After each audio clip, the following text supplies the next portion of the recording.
Spencer. And I'm talking shit. And this is The Itch. What's up? And we're going to discuss the Steam announcement that they're going to offer refunds for their games. The announcement to it, or we're discussing the shit about it?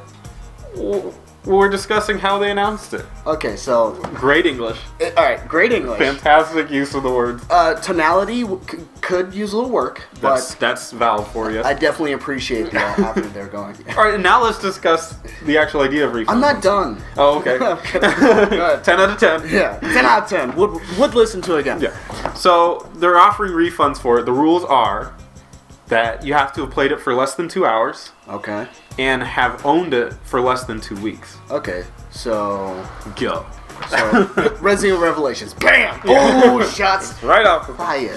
Yeah. No, but seriously, well, okay. There's a lot to say about that. The biggest thing is this going to cost Valve money? Right, and that's what I always think, because a lot of people, when I was talking to you about it, they're like, this is great, I don't know why they didn't do it before. Like, they're going to make so much money, everyone's going to be happy.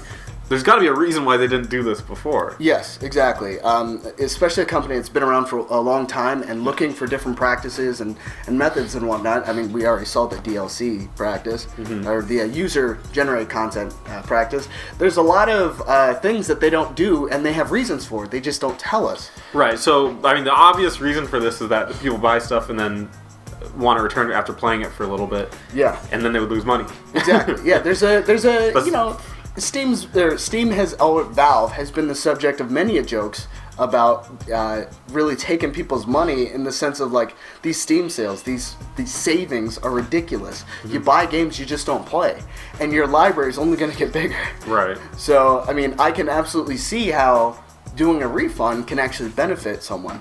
I mean, I have games on Steam that I'd want a refund. You know? I'm actually thinking about doing that right now with one of my games that I just bought. Yeah. It just wasn't what I was expecting. Exactly. And this would fit into it perfectly. Yeah, as long as it's less than 2 weeks and it's, you know, under 2 hours of total game time. Right. You know, which, I mean, hopefully you weren't just standing there at the pause menu the whole time because you're fucked. But, yeah, you know, true. Anyone who's looking at getting a full game or indie games, maybe an indie game isn't what you wanted. I mean, that makes sense, but at the same time, you can also ask yourself, man, how many games, if you had the choice, how many games would you actually refund? That's a really interesting topic. Yeah. On the subject of DLC, how does that operate, though? It actually operates in the exact same way. Okay. 2 hours, 2 weeks. Okay. We'll just keep saying that because that's kind of what it is. 2 and 2. 2 and 2. Yeah. But if you've consumed the DLC, then you can't return it. Yeah, so if it's the kind of DLC that is just like an add-on to your character or something, yeah. If you've used it, it's done. If you physically ate it, yeah, you're shit out of luck. What are they gonna do? Take it out of your mouth? Silly. You know why I never consume it? Because it's too many bites. Okay, alright. Thanks. I think we need a new. Too many bites. But seriously for a moment. I'm but not seriously. You're gonna look away. But if it's something like a mission pack or something, then you can't really consume it. You play it, so they can still return that. So Okay. that's kind of how that works. The weird one is the third-party stuff. So in-game content that you buy from Valve still follows those rules. Okay. But if it's a third party like Ubisoft, who you can buy in-game content with, then they kind of make their own rules on that. So that's interesting. a little bit tricky. It's very tricky, and also it's one of those situations in which someone can bait and switch you.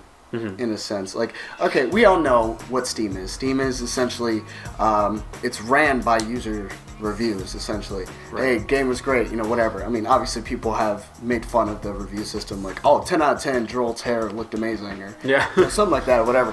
But it's usually in satire, and it's reflective of the true nature of the product.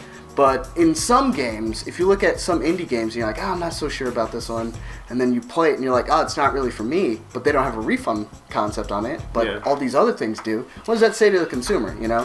Right. It may make them feel a little cheated, maybe, but it's like a privilege. It goes both ways. It's so weird, though. Like, Yeah. Are you really that entitled to get a refund on that? But then again, it is a refund, you know? Well, and that's the cool thing about it, is that it's very consumer friendly, which is fantastic. Yes. I mean, we couldn't really I can't really say like, boo, Valve, for offering us Yeah, more you options. want them to have flexibility. That's awesome, but you have to look at it from all angles too. And because again, like I said at the beginning, there's a reason they didn't have it before. And I know that on the PlayStation, I had no option to return things. Yeah. I think Microsoft offers 1 refund per like user. A year. I don't know about a year. I thought it was lifetime, but it could be a year. But lifetime. But they offer God offer damn. 1 refund without question. Okay. So you want to? That's what I think. Correct me if I'm wrong. For 1 refund, they're like Walmart, essentially. Yeah. So correct me if I'm wrong. I could be totally wrong on that, but I think they offer something like that. Okay. So to offer it on every game you buy, the ability to return it in a certain amount of time is pretty unprecedented. First party, within first party, not necessarily third party. No, this is third party. Just that's the only in-game content. Yeah. But as a whole, this applies to any game that you buy on Steam.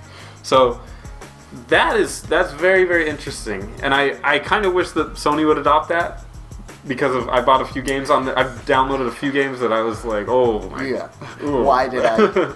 I mean, I've gotten a couple games, but I usually do enough research on it. Like, for instance, I knew a lot of people liked Hotline Miami. I wasn't sure if I wanted to get it, but I was like, it's got to be such a good game. Mm-hmm. Got it, enjoyed it. It was a great game for me. Not the same for if I had gotten Counter Spy and bought it with my own money instead of getting it for free. I would have been like, I would have felt a little bit cheated. I'd be like, what the fuck, man?